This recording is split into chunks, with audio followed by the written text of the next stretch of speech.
Hello and welcome to the 39 Minutes of Heaven we call the D1Baseball Podcast. I am your host, Michael Patrick Rooney.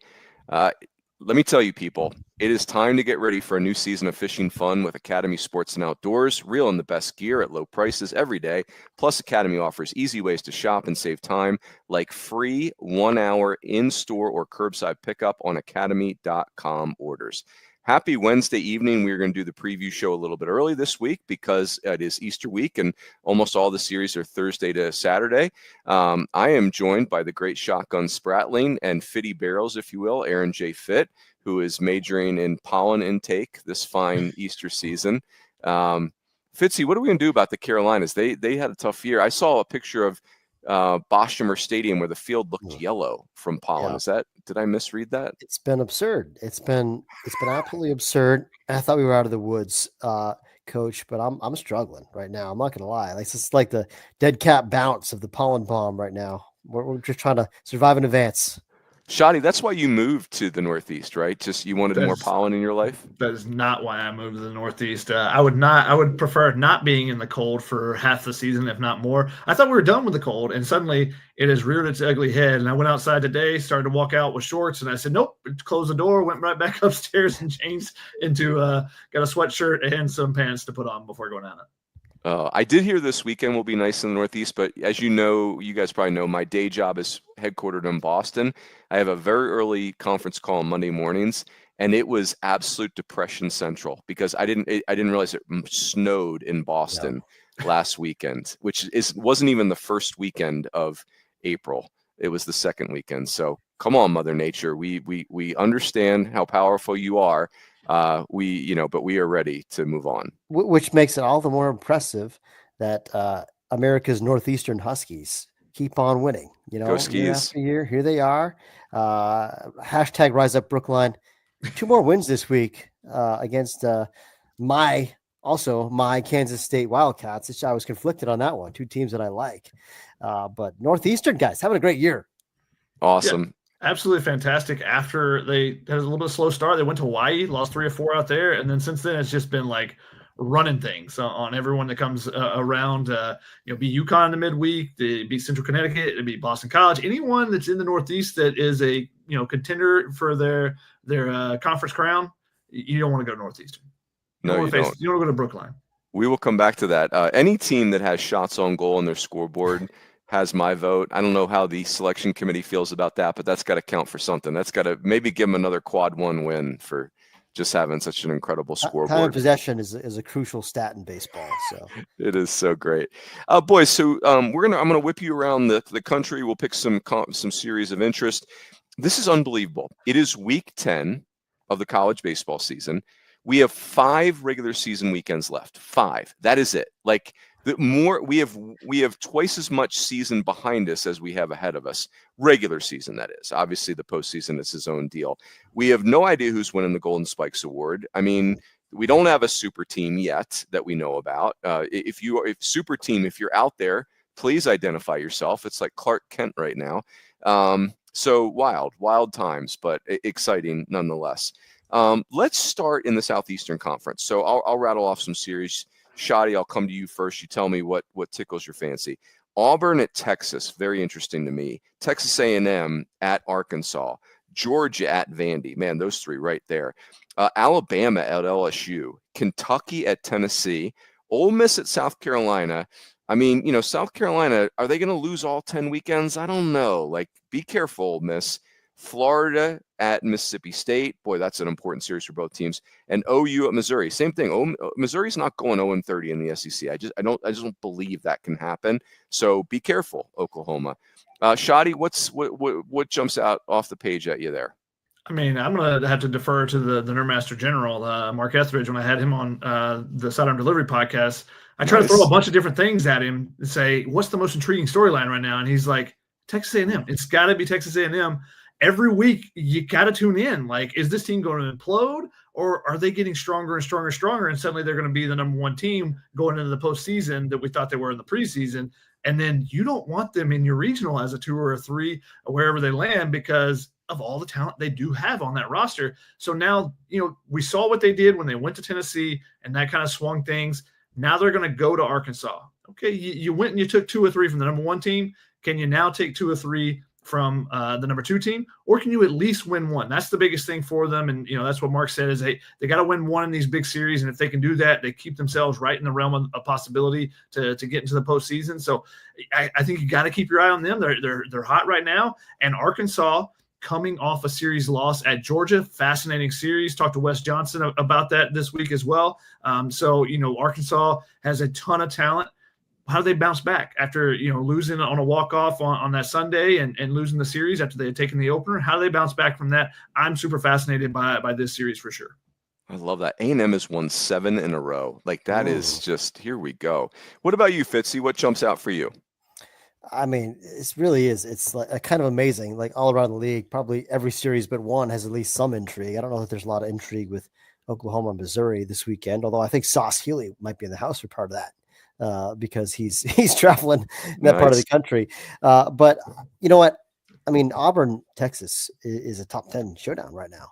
Auburn guys, what a year they're having. You look up, all of a sudden they're number 8 in the country with good reason. I mean, they just swept LSU and I like Auburn's team a lot, but I did not see that coming. Them sweeping LSU, holding LSU to 8 runs in 3 games.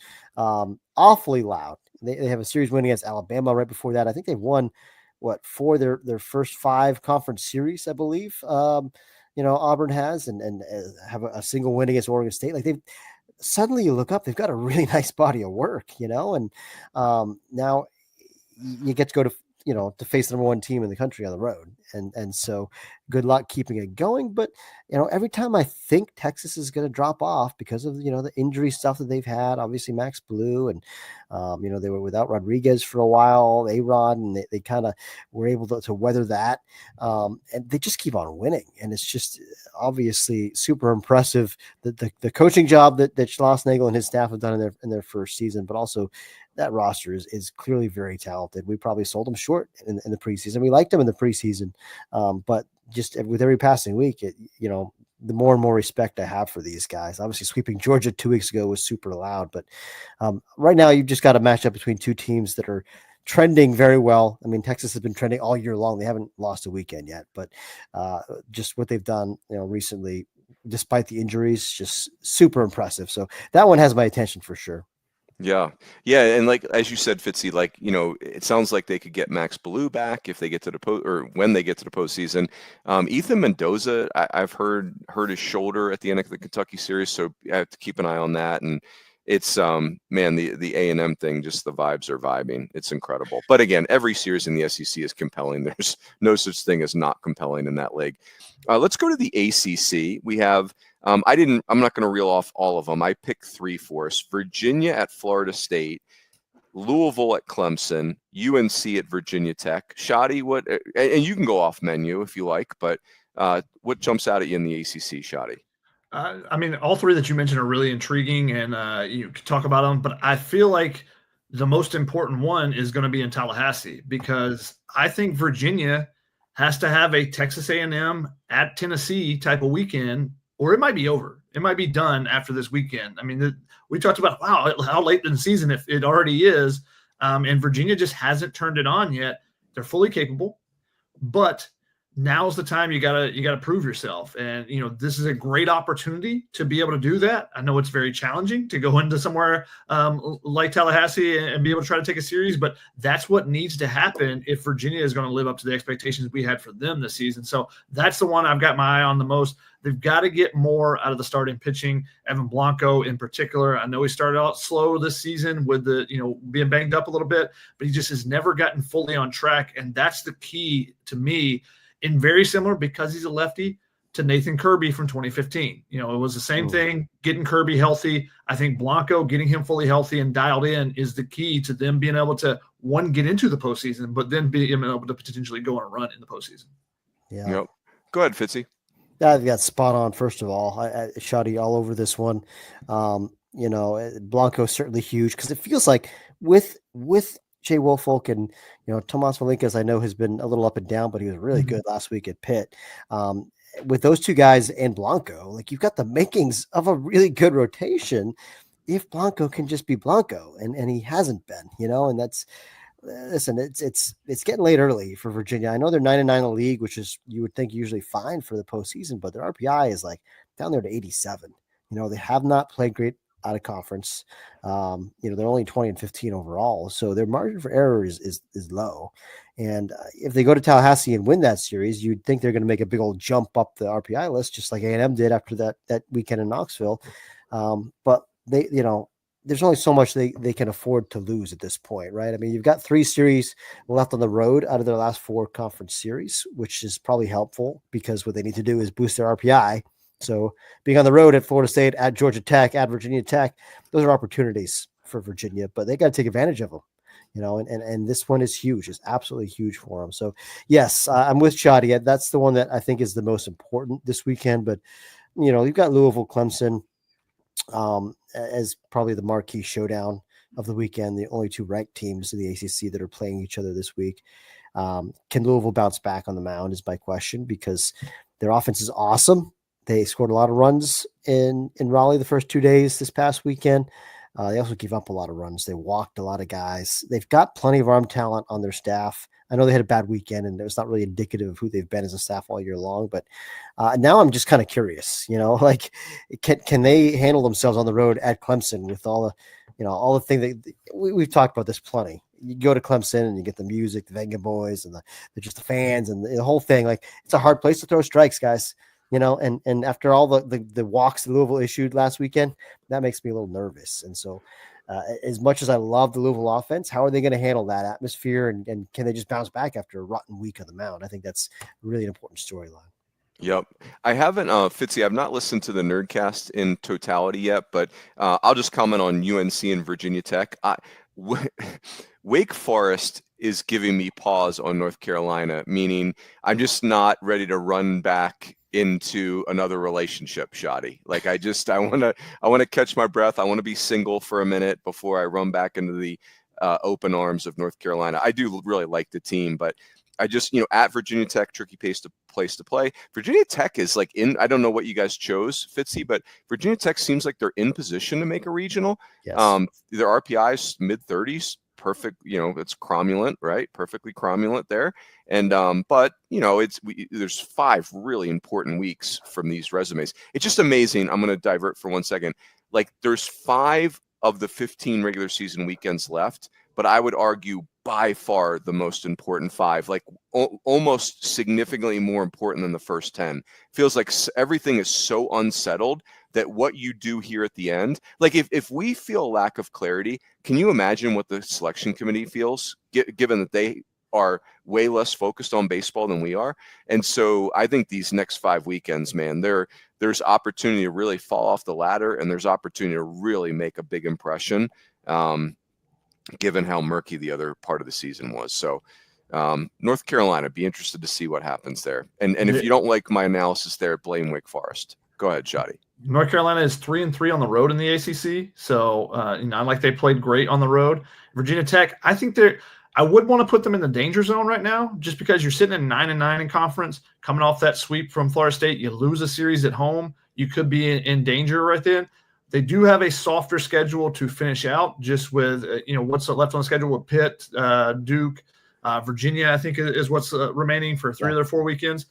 But that means this is their last big opportunity in the RPI to really boost their RPI and put themselves, maybe even push themselves forward, into a potential host. Because if they take care of business against the softer part at the end, which is not going to necessarily be easy because it's never easy in the ACC, but they got a great opportunity. But it has to start this weekend. You got to bounce back from last week and flush that and come back and take care of business at home, winning the series, if not doing even more than that. Shadi, my advice to all these teams out there is don't fear the danger zone, embrace it. Just channel your inner maverick, get those leather jackets out, play volleyball with no shirts on. Like, let's go fighter pilot mode in the last 5 weeks. Make the danger zone your friend. Full logins, coach. We need to go full logins. Amen. Blaring in the clubhouse after every win. Let's make that happen. Love that. Even if no one on your team knows who Kenny Loggins is. And if that's the case, you don't deserve to make the tournament. For shame. It's bad parenting right there. So, boys, let's take a quick break. I want to talk about something that would be very important to Kenny Loggins, and that's Tecovas boots. If you love our game and you love Kenny Loggins, you know that smell, the one that brings you right back, fresh cut grass, a broken-in glove made with real leather. That's exactly what you get with Tecovas boots. They're made for baseball people, whether you've been wearing boots your whole life or you're picking up your first pair. With over 200 steps of craftsmanship, they're built to last. They feel great right out of the box. They look even better. Anywhere worth going in New Jersey is worth going in good boots. Find your pair today at Tecovas. That may be an adjustment for you, Shotty. You could be the guy with the tie and the backwards hat and the Tecovas boots in New Jersey. You might be governor by the end of that if you're not careful. So I did check to see if they had some construction boots because I was going to say that I needed some Tecovas. They're cowboy boots, but not necessarily some construction work boots. When I went out to Dado to check out the progress at USC to see the field and stuff out there. How's it coming along? How's it look? Yeah. Tell us. The field itself is immaculate. They have a great grounds crew there. Works at Dodger Stadium, does the Coliseum as well. They do a fantastic job. So the great thing for them is that they do have the playing surface down, and it is immaculate, so that they can practice out there. Now they have to wait until construction is done, or else they'd have to be out there in hard hats. Now, I think that would be a great, marketing ploy. And Sergio Brown told me he tried to get it cleared, but it didn't happen. It had some USC hard hats and stuff out there. But, the dugouts and stuff were coming along. They've got that. They just got to – the next phase is, all the ancillary stuff, everything outside of the actual fences. But every week actually is pretty interesting. Like when I went out there with Sergio Brown, the player director of development, he was like, "Whoa, that's new! I didn't see that before." So they're like, "Oh, there's pads that we didn't have those last week." So every week it feels like there's something new coming along, and obviously they got the big football complex that they're building at the same time. So ton of construction going on there, and it's going to be fun to see. I'm really curious to see who they try to open up with there next year. I try to talk Willie Bloomquist into, hey, you got to get out there, just get that USC Arizona State rivalry going. But we'll see what actually comes about and who actually opens the new Dado out there. Can we talk about how impressive it is what USC is doing again with this back and forth, playing their home games in Irvine? I guess with traffic that can be sometimes 5 hours away, but maybe an hour away if there's no traffic. It's the whole thing is just it's been such an inconvenience, and we really thought it was going to affect them a lot. And they're sitting here, guys, 11-7 in the league. Like right now, we have them projected as a regional team. The RPI is in good shape. Shotty, you were there for some of their Penn State series and wrote about, about that big road series win against a good Penn State team. What do you think about this Trojans team? How legit are these guys? It seems like, particularly on the mound, I kind of like what they got going on there. They are a little bit thin. They've got a Sunday kind of black hole. They have not been able to find a Sunday starter. Michael Ebner, they thought was going to be the guy coming in. He had a tremendous Cape, was maybe even the MVP on the pitching side in the Cape. He was definitely an all-star. He was fantastic. Unfortunately, he broke his hand right before the season. He does come back, but he left a couple weeks ago, with the trainers. I haven't seen him since. Haven't got an update necessarily on that one, but they've lost a couple other pitchers. Garen Rizzo was a guy that was 4-0 in his first 4 appearances, was fantastic for him. He's done for the year. So they've gotten a little bit thin there, and we saw that on Tuesday. They played Hawaii. They're up going in the 9th inning. They don't have their top 2 arms. Brody Purcell has been fantastic out of the bullpen, 1 ERA basically. Closed out the game against Penn State after struggling on the Friday. He bounced back really well. And then Ethan Hedges was DHing. He's their closer, but there's days where he's DHing to give his arm a rest and whatnot. And so they didn't have those 2 arms and weren't able to close that one out. So it's those games that I'm fearful of, and having followed USC for, a decade and a half now, they've been left out on the bubble like 4 times. They've been D-team left out at least 2, if not 3 times. Definitely should have been in a couple years ago, but the committee politics, which are Aaron Fitt's favorite, kept them out. So I'm a little bashful on just the pitching depth that they have, but the front end stuff, Caden Hunter has been fantastic. It was my first chance getting to see him in person. worked both sides of the plate, 90 up to 93 on the left-hand side, held it, emerging breaking ball, something that he started with a cutter in a start a few earlier this season. I was talking to Sean Allen. He said, 2 weeks he hadn't thrown a slider in 2 weeks in catch play, and he's like, Coach, they got a lot of lefties. Should we try a slider? He's like, yeah, why don't you go with that? And then he strikes a couple guys out late in the game. Like, that's how good his feel is. And he's a guy that's only getting better and getting more and more confidence. And then, one of my favorites is Caden Aoki, undersized righty, just does it with grit and does it mixing and matching with multiple breaking balls and whatnot. He was really good on Saturday. And then they've shown they can offense enough to make up for the fact they don't have a true Sunday starter, and they're just kind of piecing things together. Ethan Hedges has been great. Bryce Martin Grzelcyk, I wrote about him on Friday. Yeah. He's a guy who's gone through some streakiness at times, and I was worried about that when he went 0 for 4. He'd had this big stretch of really good games. He went 0 for 4, 3 Ks on Friday, bounces back, and he's homered in, I think, 2 of the last 3 games. He had 3 hits in the other game, so he's been a really big piece for him. And they got a couple other bats that, like Kevin Takuchi, who got banged up early in the season, and since he's come back, hasn't fully gotten going. So there's a couple of bats that could make this offense even deeper. So I'm enticed by that, but I'm also a little bashful on the pitching just because it's a little bit thin. But so far they've done a tremendous job piecing it together and have been really good. The guys that they expect to be good in the bullpen and on the mound have been really good for them and kind of carried the load. And so if they can continue to do that, they're right there in the mix for sure. They got a big series coming up a little bit later against UCLA in a couple weeks. They've only got one more road trip. That's probably been the most impressive thing about this. Is you talk about their travel, just for their home games.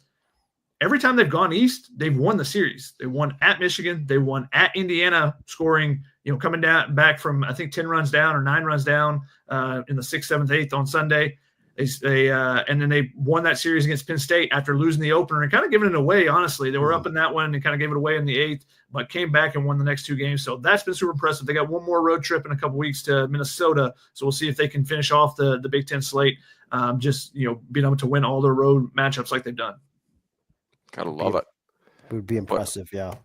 That was well done, Shotty. Yeah, that they will be a team to watch. Unfortunately, it's unlikely that USC will be able to do enough to totally get a great night's sleep before Selection Monday, but they're in position. You got a chance, right? The law of averages is in their favor. Boys, the next category, I'm going to call it the big category because we're going to do Big 12, Big West, and Big 10. So here are some series that I've circled. The Sunflower Showdown, where our own Joe Healy will be. Sauce will be there. Kansas State at Kansas. TCU is at UCF. I only point that out because that's, UCF's a better team than they've played in league. Cincinnati's going to West Virginia. That's a very interesting series. And then Texas Tech is going to Arizona State. I mentioned that similar to TCU going to UCF. ASU better be careful. That Texas Tech is, man, you cannot lose that series. In the Big Ten, Iowa at Michigan and Oregon at UCLA are the 2 big ones. In the Big West, Hawaii at UC Irvine is huge. Cal Poly at Santa Barbara is enormous. And then I'm just going to mention this series forever for the rest of my life. Long Beach State is going to play Fullerton. And I don't, records be damned. That's an important series to me as a college baseball person. Fitzy, what jumps off the page there for you? There's a lot of good stuff there, Coach Rooney. But I'm going back to the Big Ten because, and my internet froze up a little bit, so I don't know if you touched on these or not, Coach. But Oregon, UCLA, you've got 2 ranked teams. I mean, number 16 Oregon, number 10 UCLA. I mean, both teams have a lot to play for. Bruins have a chance now at this point to be a top 8 national seed, or certainly a host. I mean, they're right there in that mix. And Oregon, their ranking is much higher than their other metrics. The human polls, we had them high heading into the year because they were back-to-back super regional team that had a lot of players back, and they've had a fine season. They've mostly won every weekend, but they're just kind of muddling along. And it's like, all right, how serious are we as a contender? Mm-hmm. Oregon, are we ready to really make a statement here? This series is in Oregon, isn't it? Do I have that right? Yeah, I have it at UCLA. Am I wrong there? We have conflicting. I'll look it up while you're talking there. I appreciate that because that's helpful intel. Because I've got it's in ours. We'll have to fix this. At our site, it says at UCLA, but then it says PK Park. So I don't know what the answer is. So I'm a little confused on that one. If you could find PK the answer, Park. that would be okay. PK It is Park. PK Park. Thank you very much. That's helpful. We'll get that flipped on the scoreboard. But anyway, I think that makes a big difference because I think Oregon is tough to beat at home. And they're, I mean, I like their team a lot on paper. I still do. I love their position player group. I think they've got enough pitching.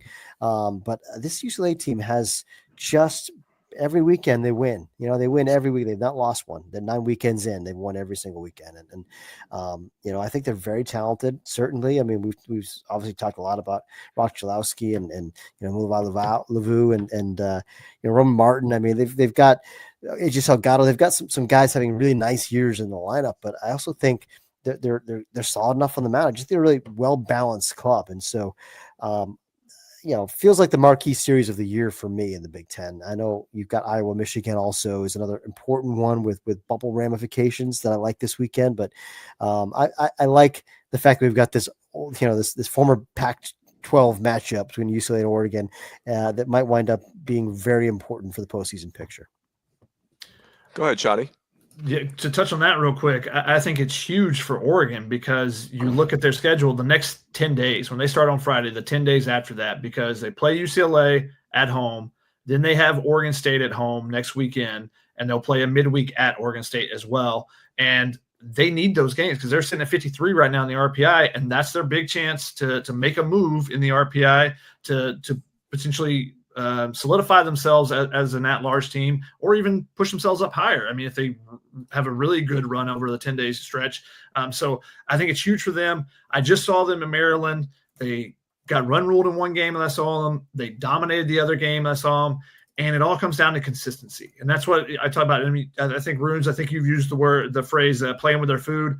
I asked kind of that same question to Mark Wazakowski, and I said, are you guys playing to the level of your competition? He said, it's not necessarily that. It's more just consistency with throwing strikes in particular. The game they got blown out in, they had 9 walks. The game they won, hey, they worked the accounts and, forced a lot of walks from Maryland, got a bunch of free bases. So it's just when they win the free base challenge, that's when they're winning games. And when they are giving those games, giving games away is when they're just giving away free bases and stuff. They have so much talent, especially at the top of the lineup. Mason Neville has been fantastic. Burke wrote about him today and how much he's just crushing fastballs everywhere. But you have to throw him fastballs because one, he's got speed. He's going to get on the base and cause havoc. Because then you have Dominic Hellman behind him. And I talked about this on the Big and Beyond podcast. But I want to mention again, Dominic Hellman just smashes baseballs everywhere. He hit a ball 117 miles an hour on Saturday when I was there, or Sunday when I was there.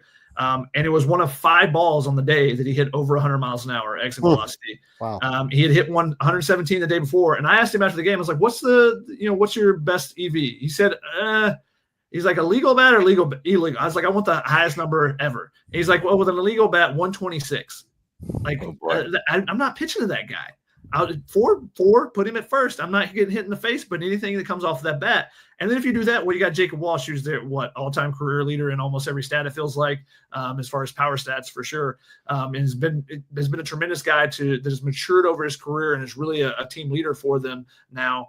So that top of the lineup is scary good. And then they got pieces along the way, the rest of the way, that are just tough outs and guys like they can bunt, they can do different things. You got guys that are really talented that are going to be future draft picks like Maddox Maloney. They're still developing and getting better and better as it goes. But it's on the pitching side. I saw Cole Stokes. If they can get that guy locked in, it was 97 for me. He's been up to 99 this year. The slider is absolutely filthy. But that inning that I saw him in, it followed his track record. 1 inning pitched, 2 strikeouts, 1 walk.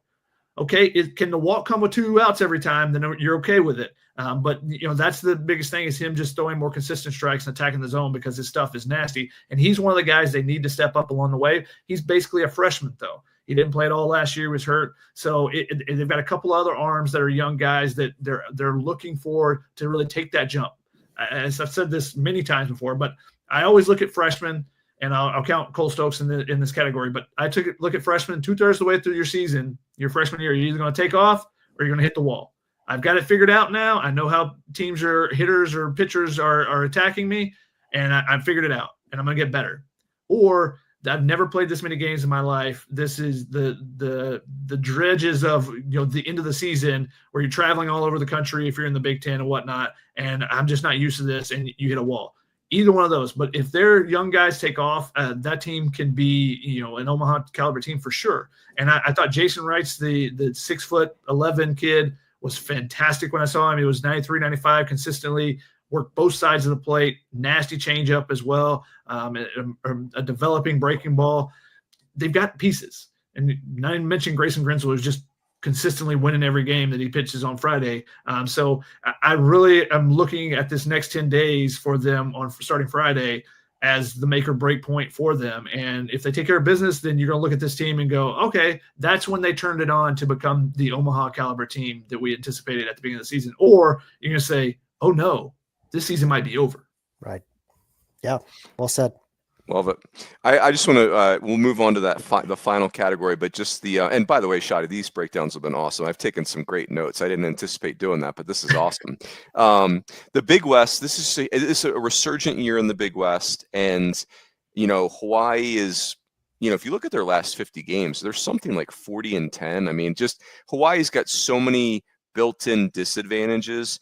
They've got some metrics that are in their favor. They've got some metrics that, they've got a really good non-conference strength of schedule. They've got other metrics that are not in their favor, but there's only so much you can do at Hawaii, right? They don't have Stitchhead's Learjet to just go wherever they want and play whoever they want.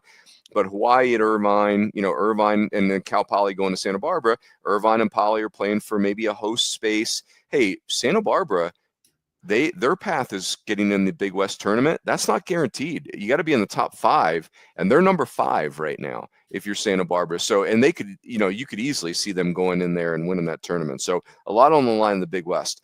All right, boys, let me rattle off a baker's dozen of series here, and then you can just go wherever you want, and then we'll call her a show. We all know that the CAA, the Coastal Athletic Association, runs through Brookline, Mass. Well, the College of Chucktown Cougars are going to go up north to the cauldron that is Freeman Diamond and see if anybody can stop the Skis. So Charleston at Northeastern. Georgia State's going to USM. Georgia State's got a nice team, and USM has got, they've been all over the joint. And so I think this USM team has a lot of upside, but this is not a weekend for them to forget to hit the alarm. UTRGV is going to Southeastern Louisiana, and then Lamar at Northwestern State. The top of the Southland is really fun this year. Those are 4 of the teams at the top. The top of the Atlantic 10 is fun this year. Dayton and Rhode Island. Dayton's going to Rhode Island. Davidson's going to St. Joe's. George Mason is the 5th team that's at the top of those standings. So a lot will be determined in the A10 this weekend. The top 4 teams in the MAC 1A, Ball State, Bowling Green, Miami, and Kent State. Well, Ball State's going to Bowling Green this weekend, so that's a really important series. In the American, which is very muddled outside of UTSA, well, Charlotte's going to South Florida, Tulane's going to UTSA. That'll be interesting. A little NEC MAC rivalry battle. We're cross-pollinating, if you will. Gosh, we don't say cross-pollinating as much anymore. What happened? Did Sauce retire that or something?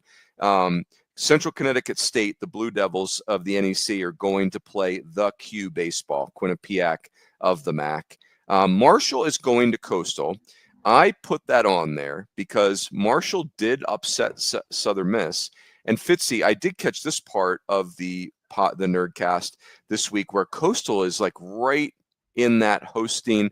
Are they hosting? Are they not hosting? So they cannot get clipped by Marshall this weekend.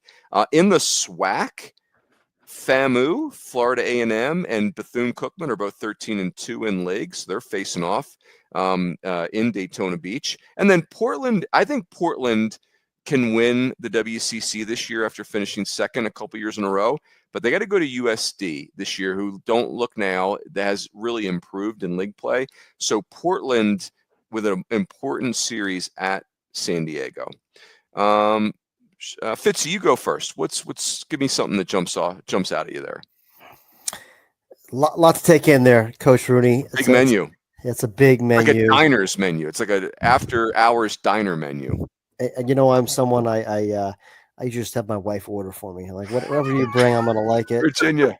I just don't want to make the decision. That said, I'll make the decision on this one. I led the show with it. I'm going to go back to it. Your Northeastern Huskies coach have won. Oh my gosh, I can't even count all these W's. Looks like they've won about 16 out of 17 games. And I'm just eyeballing the schedule. They've won a lot lately. They're hot, and obviously the two big wins against Kansas State this week have been huge, but I mean, their pitching has been lights out lately. It really has been outstanding. They allowed 1 run in 3 games against Hofstra this past weekend. And then, they also kept a good Kansas State offense in check, but Will Jones has been good for him in the rotation. Even Cabral has bounced back from really kind of a bad year last year. I love that. I mean, yeah, a proven guy. Jordan Gottesman, another one that they got 3 quality starts this past weekend, and that's kind of been their MO is they're getting a lot more quality starts than they had last year. That's been huge for them.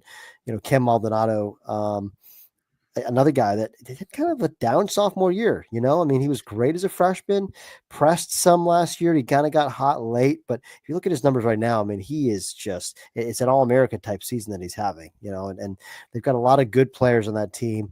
It feels like every time you're not expecting Northeastern maybe to have a great year, that's when they kind of sneak up and bite you.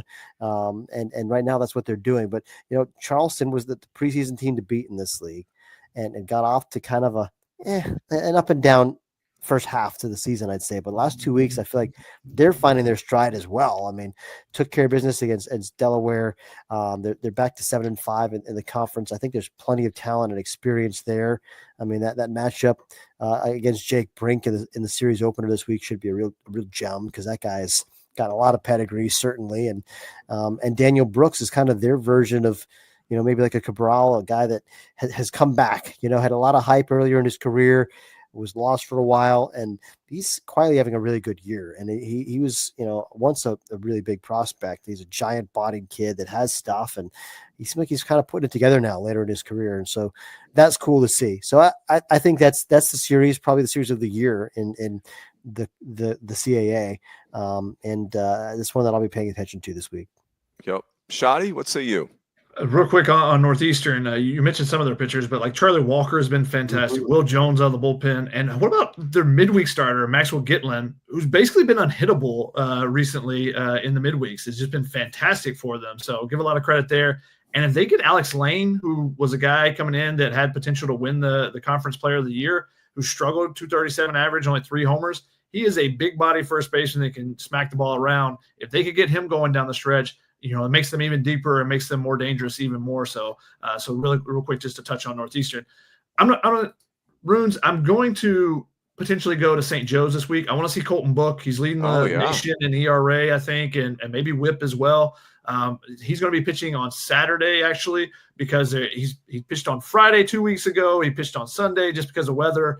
So they're trying to get him, back lined up. So I got to move my schedule around, but I want to make sure I go see him. I was tempted to go up to Brookline to see that Northeastern series. I don't know. We'll see how the schedule shakes out this week. Do it, Shotty. Do it. But I'm not going to talk about the teams in the A-10 because George Mason is the team that is the most intriguing. James Quinn Iron is fantastic. He's a big body guy. He's a prospect. They moved him to center field, give him more opportunities. So since they're not playing this week, I'm going to skip it and I'm going to cheat. I'm going to go back to the Big West because I did want to talk about these 2 series that I think are uber important. Hawaii, coming off a series loss at Cal Poly, 2 weeks in a row they've lost a series. They've got a great opportunity to go into UC Irvine and make a statement and also pad the resume to be in that large team to potentially boost that RPI because you're on the road and you're playing a UC Irvine team that is up there in the RPI at 30 right now. So Hawaii sitting at 50 currently. This is their opportunity to really boost forward. And UC Irvine's lost 4 of their last 6. So this is a great opportunity. Now, a couple of those are against Oregon State and whatnot, but this is a great opportunity for them to go in and make some noise. And the other one, Cal Poly, has been fantastic, as we talked about. You guys have talked about on the show, potential host if they can continue to take care of business. Well, this is the rivalry series. This is the blue-green rivalry. I don't think many people know about the blue-green rivalry, the Central Coast, but it gets spicy a little bit there. It's fun. And they're going against Santa Barbara, who, we know has been a bit disappointing this season, but Tyler Bremner has been better his last 2 starts. He's been good. He struck out 10 both of his last 2 starts. And Jackson Flora has been lights out his last 3 starts. He's only allowed 2 earned runs his last 3 starts. So if those 2 guys are going, now Santa Barbara is on a different level. But they have to win some games this weekend because, as you mentioned, they're sitting in 5th right now. Now they've got like a 2 or 3 game cushion right now. But if you don't win this weekend, suddenly that cushion is gone, and now you're in danger. And the biggest thing is, can they get above the 4 spot?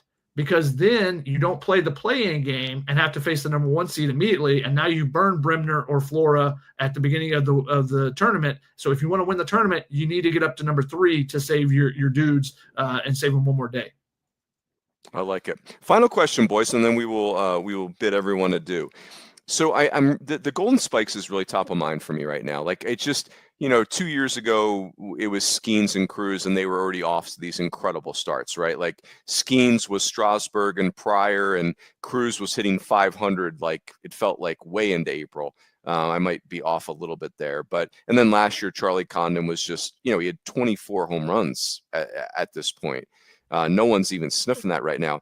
So here's my question to you guys. If you had to guess who it's going to be, who would it be? It's okay if we're redundant there, but what's going to be the thing that happens, right? Because my guess is Justin LeBron, right? Because I just think he's the most overwhelming player. But statistically, this would be one of the most underwhelming Golden Spikes seasons in a long time. I mean, he's hitting 333, no offense, and he's hitting under 300 in league play, but he is leading the country in RBIs.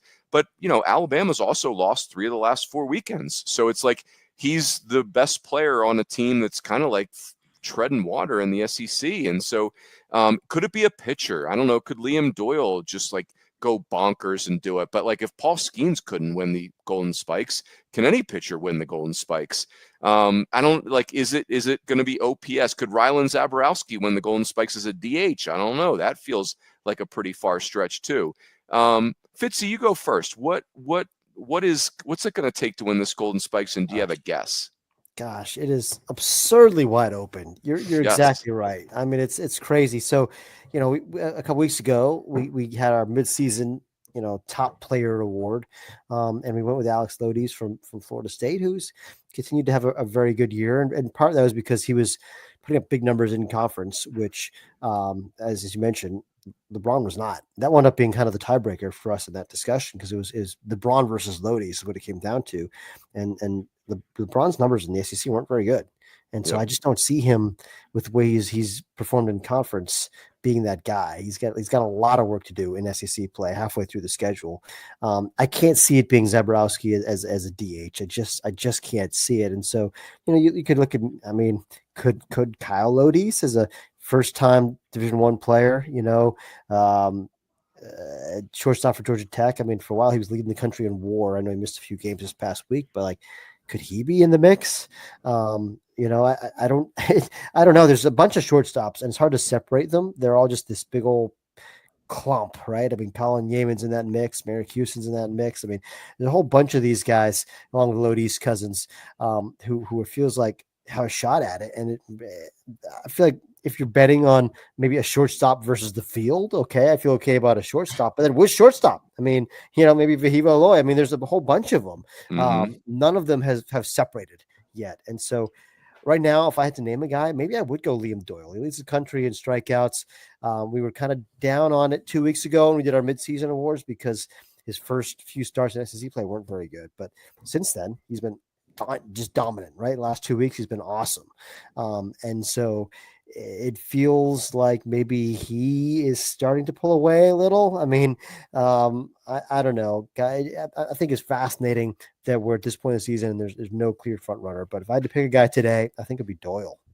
Don't tell Berkey. Don't tell Berkey I said that. I will. But to your point, ERA is still 3.82 in conference. I mean, every other statistic is dominant though. Down from over 6 a couple weeks ago. So exactly. it's trending in the right direction.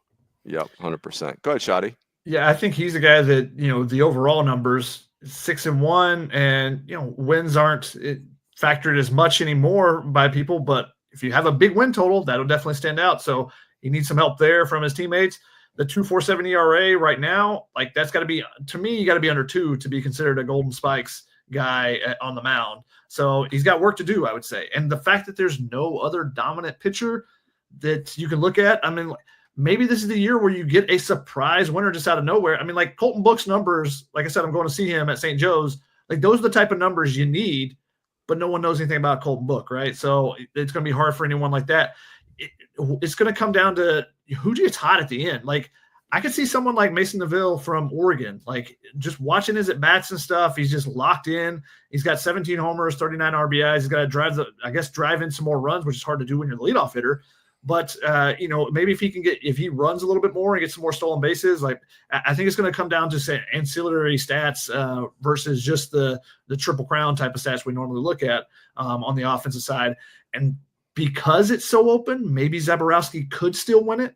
I think he's got the fascinating story from, his journey and whatnot. And I talked to Wes Johnson about that. So check out that part on the Side on Delivery podcast. But shelfless plug, throwing it in there. But batting 409 and no one else that's a top contender is really hitting above 400 right now. I think that's something that can make him stand out more than other guys. And then one other thing about the midseason watch list, where's Ethan Hedges? Somebody tell me where Ethan Hedges is on the midseason watch list and why he wasn't on there, because he's hitting over 400, leading USC in every offense category. We talked about USC, and he's also, I think, last I checked, was like fifth or seventh in the nation in saves. So he's actually a true two-way guy, and there's not anybody else necessarily that's up there doing that this year. So he should have been at least on the midseason watch list. I know he's probably not going to win it because he's not in the SEC or ACC, but he was the first team midseason All-American at two-way for D1Baseball.com. But it's also worth noting, fair enough to say Alex Lodi's wasn't on the midseason Golden Spikes would watch list either, and he was our midseason player of the year. I mean, the voting for that stuff can be a little, it's a little awkward at times, and like the way it's staggered and stuff, and things change so quickly. But so I'll stick up for those guys a little bit. But they're our friends, obviously. The Golden Spikes people do a really good job. So throw that out there. And I know you don't have to be on the midseason because I want to say it was like Andrew Vaughn a few years back. There was somebody, I believe, from the West Coast that won that was not on the midseason. But that's the fickle nature right now of this season. Like there's guys you feel like could be the guy, but no one is definitely taking it by the reins for sure. And I think that makes it a fascinating watch the rest of the season for sure. Amen. And that Ethan Hedges I would, unless there's somebody out there I'm not thinking of, he will clearly win the Olerud Award, which is a super cool award. And I want to go backtrack because I didn't actually get an answer from Shoddy. Who's going to win the Golden Spikes Award? You got to pick somebody right now. Give us a guess. Guess Hedges. I'm going to go with Zaborowski. And I know he's a DH, but I love the numbers and I love the story. So, a guy that has autism spectrum disorder and is found his way to Georgia through a circuitous, I can't get it out, a difficult route. That was good audible right there, Shoddy. From Southern California to Arizona to Miami of Ohio to Georgia, and has been a monster in the middle of that lineup. He's putting up Charlie Condon light numbers. He's a little bit down the last couple of weeks, so we'll see if he picks it up along the way. But I love the story, so I'm gonna go there. Fitzy, circuitous. Yeah, nailed it. Nailed it, coach. Attaboy. Cool. Thank you. I've had some bad plane crashes on this podcast with pronunciations shoddy, so don't feel bad. Boys, we're all wrong. The answer is Anthony DePino of Rhode Island. He's a senior hitting 400 with, he's among the leaders in home runs and RBIs, almost twice as many free passes as strikeouts, and he's got 14 steals. Plus, he's like a right-handed hitter who's like 5'10", 220 pounds, like just amazing. Anthony DePino, we see you. And the Roadie's having a good year.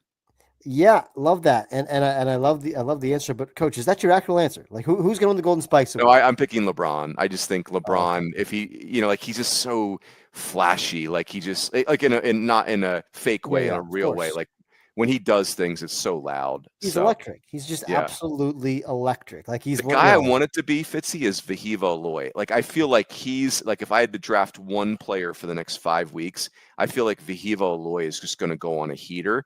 But statistically, he's probably a little bit light right now. Yeah, but I'm just, again, go back to LeBron. I mean, gosh, it's a 958 OPS in 15 SEC games. Like, I just don't right now. Like, that just means there's 15 more. That's true. There's opportunity for sure. He's such a good player. He's awesome. We all love him as a player. But yeah, I think right now the actual performance against the best teams is light for me. But I like you sticking your neck out there, Coach. Yeah. It's when in doubt, if no one separates because he's the loudest prospect, that probably serves him well. So, yeah. Shotty, it was great to have you. Thank you for all the insight. Fitzy, let's get a bunch of vitamin C and vitamin D in us over the next few days. Take our vitamins. Coach Rooney's up to 17 vitamins a day. I'm not sure if that's the answer, but you only live once, Shotty.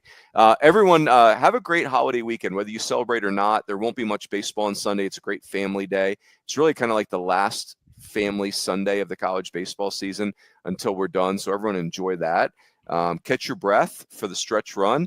And that is it. We will catch you next time on the D1 Baseball Podcast.